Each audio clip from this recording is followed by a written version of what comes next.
at night, my children, ruin is at hand. Magicians were called to interpret these signs. They could not pretend that their meaning was good. Montezuma had these magicians then strangled, for in magic it is some remedy to destroy the bearer of bad news, which is madness. They're fucking crazy. That's why they went off. That's why they got fucked up. It says Montezuma and his priests had reason to dread the return of Quetzalcoatl. Quetzalcoatl had preached against human sacrifice, yet in their worship of him they used human sacrifice, though sparingly. That Quetzalcoatl will be angry with them, and naturally wished to reclaim the kingdom that was rightfully his. It says, was something they did not doubt for a moment. And one scripture comes to mind, because they had those pyramids. If you watch that movie, Apocalypto, they had those damn pyramids, and then at the top they would sacrifice the captives. They would have the man alive still cut through his chest and take out his beating heart still. So this is Hosea. Where's that? Hosea 8 and 11. It says, now this is Ephraim, right, which is northern kingdom, because Ephraim had made many altars to sin. Right? What are those altars? Those pyramids, man. And at the top of the pyramid you had the altar where they sacrificed the people. Altars shall be unto him to sin. I have written to him the great things of my law, but they were counted as a strange thing. So this is going on back then in the land of Samaria, but this also applies to them in America, man, because it tells you how Shai came, showed them the law, told them, human sacrifice, you're not supposed to do that, and they still did that shit. It says, they sacrifice flesh for the sacrifice of mine offering, and eat it, but the Lord accepted them not. Now will he remember their iniquity and visit their sins. They shall return to Egypt, which is America. For Israel hath forgotten his maker and buildeth temples, and Judah hath multiplied fenced cities, but I will send a fire upon the cities, and it shall devour the palaces thereof. So that's clear cut proof, man. Only a dumbass fool and an agent would say otherwise. Let's go to page 233 in the same book. It says one early article on Quetzalcoatl appeared in the November 14th issue of American Antiquarian Salakia of 1889, and was reprinted in William Corliss's Compendium The Unexplained. The article was by Dominic Dali, and it was appropriately entitled The Mexican Messiah. Dali had some interest and insights into Quetzalcoatl, and his article was well researched. It says Dali, the Mexicans have preserved a minute and apparently an accurate description of the personal appearance and habits of Quetzalcoatl. He was a white man, advanced in years and tall in stature. His forehead was broad. He had a large beard and black hair. Hold on. These devils talk about blonde hair or brown hair for fake Christ Caesar Borgia. Man, he had black hair, but he wasn't a white man. He was represented as white, meaning purity.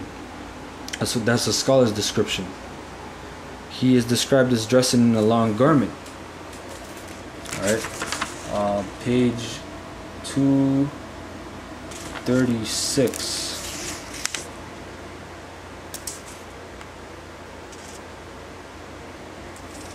Slovakia.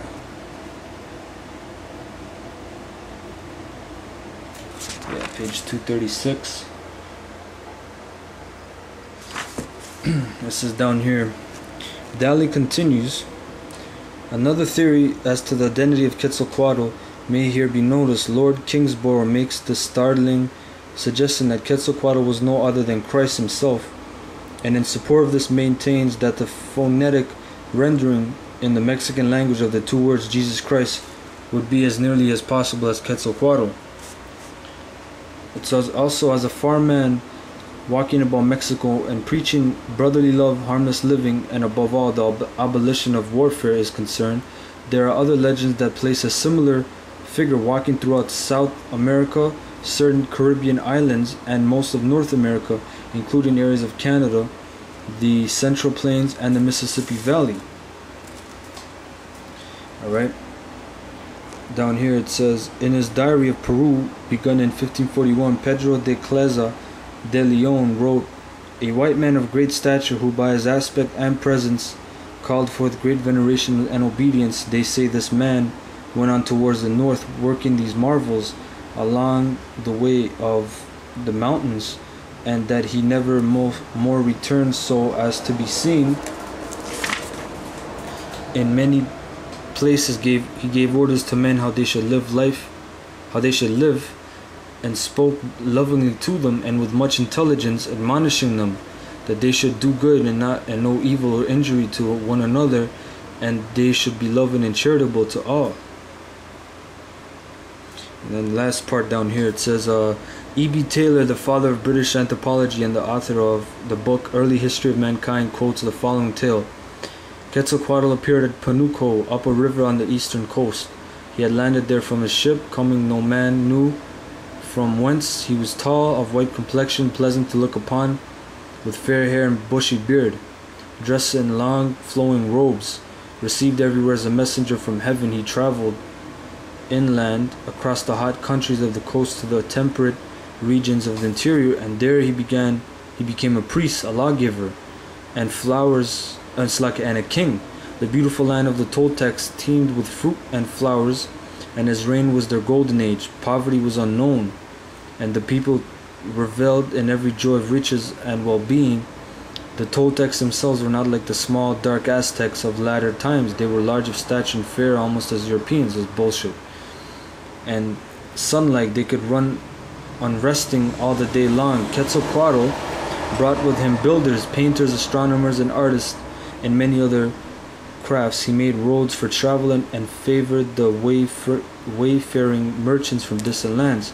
He was the founder of history, the lawgiver, the inventor of the calendar of days and years, the composer of Tonalamatl, the sun book, where the Tonal Pukui, he who counts by the sun, reads the destinies of men in astrological predictions, and he regulated the times of the solemn ceremonies. Solemn means serious, like Passover, the festival of the New Year, and the 52 years cycle. Alright, now I want to bring one more point out. I'll put this in post-production because I forget the name of the book. I got it from online, but Lord's will I could put it up. But all I have here is Iroquois, page 235. And this is a story because it said most of Canada he went to, right? So this is a story among the Iroquois.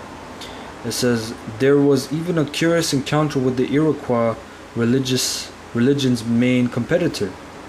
It appeared that his hands and feet were torn by iron nails. Then said the man, they slew me, so I have gone home to shut the doors of heaven, that they may not see me again until the earth passes away. Now it is rumored that you, Handsome Lake, are but a talker with spirits. Now it is true that I am a spirit of whom he was murdered. Now tell your people that they will become lost when they follow the ways of the white man. So he told them straight up, don't follow the Edomites' Christianity. And this is Yahushua, because who's this?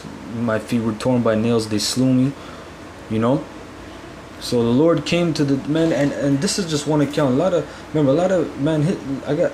history's like history's vast. A lot of things, a lot of aspects of history is hidden in protocols, elders of Zion. What do they say? We're gonna take out those parts of history that's undesirable to us, the things that make us look bad, and and a lot of disinformation out there, man. So like I said, all praises to Yahweh Chef for even letting me come upon this information. But brothers, remember, man, there's a lot of history that's unwritten or hidden. A lot of oral history, especially among the natives, so Yahushua came throughout all of them, man. The stories are out there, so that was basically it on that. I'd like to give all praises to Yahweh Bashem Yahushua once again, always. Double honors to the elders, great millstone. Shalom to the elect, pushing the truth. You brothers keep doing it, we almost out of here. This devil's going out, man. So till next time, I say shalom.